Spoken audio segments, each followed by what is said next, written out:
Covering right now. New video released by the Houthi rebels shows the attack on a ship that eventually sank. You can see the explosion there in just a second as this becomes the second ship to sink during the terror group's campaign in the Red Sea. Now, the attack comes despite the months-long U.S.-led campaign in the region that's seen the Navy face its most intense maritime fighting since back in World War II, with nearly daily attacks that target commercial vessels and warships. I do want to talk about this and the latest developments out of the Middle East here. So let's bring in Glenn Ignazio, a retired Air Force Special Operations Commander, to talk more about all of this. Glenn, thank you so much for taking the time to be here with us today. Absolutely. Great to be back with you, Josh. Thanks. All right, so first off, I do want to talk about this latest attack by the Houthis. As we saw in that video that was just released, you see the big explosion, and then we know after that the ship actually sank. So does it appear that these attacks by the Houthis in the Red Sea and the surrounding area are intensifying? Definitely a yes. And the reason for it actually is not only these daily attacks.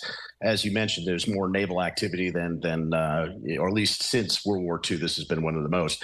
And what they did was they used larger ships that were actually remote controlled, so drones, and they attacked both the left and right side, or port and starboard, plus the stern or the back of the ship. As you can see in the video, the explosion was rather significant to bring the ship actually down. So yes, they have significantly impacted or increased, any impact on maritime trade. And we actually see that with Hezbollah as well. So Iran seems to be picking up their support and rhetoric and also supporting these groups like the Houthis and so forth to attack more of the maritime trade. That impacts everybody globally, not just that particular area of the world. And I do want to talk about some of the other topics right now, from Gaza to the situation with Hezbollah over in Lebanon. So let's start talking about Lebanon. Israel approving its operational plans for an offensive in Lebanon. What does that really mean overall? And does this bring Israel and Hezbollah even closer to an all-out, full-scale war? Yes, the situation really with Hezbollah is increasing. And what we saw were attacks from Hezbollah into Israel the day after Hamas attacked Israel as well. So, yes, you're seeing an escalation here, and it is very troubling. The reason for it is if you look at Hezbollah's component within Lebanon, you're talking about over 150,000 militants. That is a significant force, bigger than Hamas.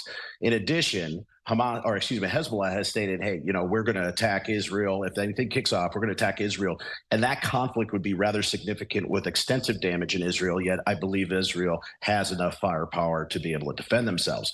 So when they said, Israel said, hey, we have war plans. Yes, those war plans exist. They have existed for some time.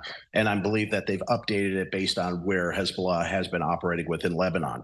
So it's increasing rhetoric, and it's basically Israel saying, hey, we are going to defend ourselves.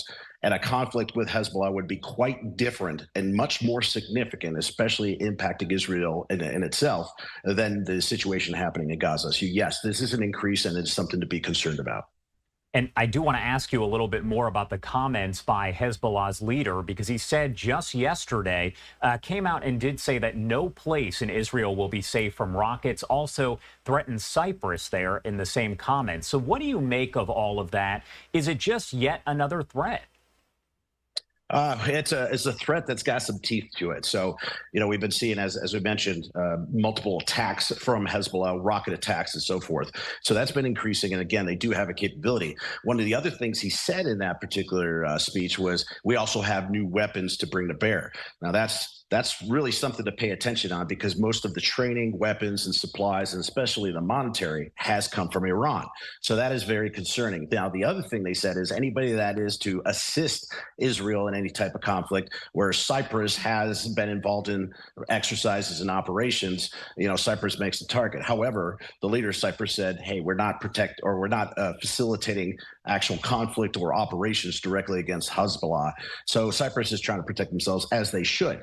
But yes, Hezbollah has increased this. And what happens is, with the drones and the weapon systems that Hezbollah has, as we were alluding to earlier, is that they can actually identify and have better intelligence and capabilities to impact Israel significantly. So you would see impacts to the grid, the electrical grid, the water supply, and direct attacks against the people of Israel much, much more significant. So this would be a very dangerous operation if that was to ever kick off.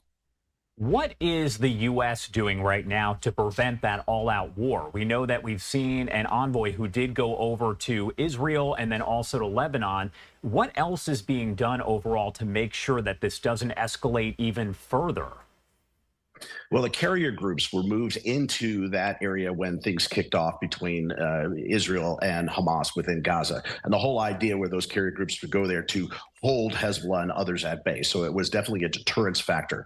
That's sort of becoming a problem because, regardless of how you look at it politically, there's a lot of statements from the U.S. and the Biden administration of saying, hey, we're not really supporting Israel in the best way, and that is to increase the voting in the United States. So politics are impacting real-time war operations. We saw a hold on certain weapons deliveries in the past, and while that was focused on Gaza, people are sort of looking at tactically. They realize that Israel is threatened by Hezbollah, and they're basically surrounded. So any kind of pause or hold of anything we support Israel on from the United States perspective impacts Israel's defense, not just what happened in Gaza. So this is something that Netanyahu has been very vocal about in the last couple of days of making sure that the United States protects and backs Israel in all ways and all facets. So that's the best way I could say is we originally deterred it, but it's to support Israel to be able to defend itself in case an operation like this would kick off. Do you believe, just based on your experience and what you've seen, that Israel would be able to handle two full all-out wars, one between Hamas and one with Hezbollah? That's definitely a complex question, and I'll try to give the best answer we can. Is that you see the operations in Hamas that has impacted the stores of Israel. I mean, this is why the United States relationship and relationship with others is critical to make sure Israel has the weapons and platforms necessary to defend itself. So you saw the ground troops and the air and also the armor going into Gaza and dealing with Hamas. Hezbollah at the same time would have something more intense. So the formidable defense and air force specifically in Israel would be taking out these sites that may launch against Israel. But it would be very difficult in the defense side because Hezbollah's rocket attacks could overwhelm some of the defensive systems. And this is where things would be very tough. I believe Israel can protect itself and be very formidable as far as attacking Hezbollah, but the damage would be much more extensive. And we're talking about an intense war footing that would occur versus what you saw in Gaza. It would be very dangerous and it would be very damaging. And unfortunately, significant collateral damage would be tied to that as well. And speaking about what's going on over in Gaza, the IDF saying that the Rafah operation should be over in a matter of a couple weeks is what was said days ago. Do we know what happens next, what the next step is in all of this? Yeah, the Rafah operation, has been looked at for ages or I would say ages, but months as far as, hey, Israel, don't go in there. And they really had to. We saw the release of hostages based on intelligence and the IDF actually taking operations to get those hostages released and back physically. They also cut off the Philadelphia corridor, which was the border with Egypt, and they found significant tunnels and supplies going to Hamas. So that's a good thing. What would happen as we get this, or I would say as Israel closes down the operation in Gaza from a military standpoint, what is the rebuilding? And this is the biggest question we really haven't had answers, is what is the rebuilding of Gaza? Who's going to manage that? Who's going to lead that? Who's going to maintain the security within Gaza? That's the biggest question that would have to be focused on, and we haven't really seen any kind of plans other than warnings of we don't want Israel running Gaza. So the rebuilding, the management, and the leadership in Gaza is going to be the challenge going forward. My last question for you here, because I have to ask about it. We learned just about, I would say, 24 hours ago that there had been this pact that was agreed upon, signed, whatever you want to call it, between Russia and North Korea, the leaders there who actually met in North Korea for a two-day summit. Does that possibly have any sort of impact on the situation in Gaza, knowing that that pact does exist between Russia and North Korea?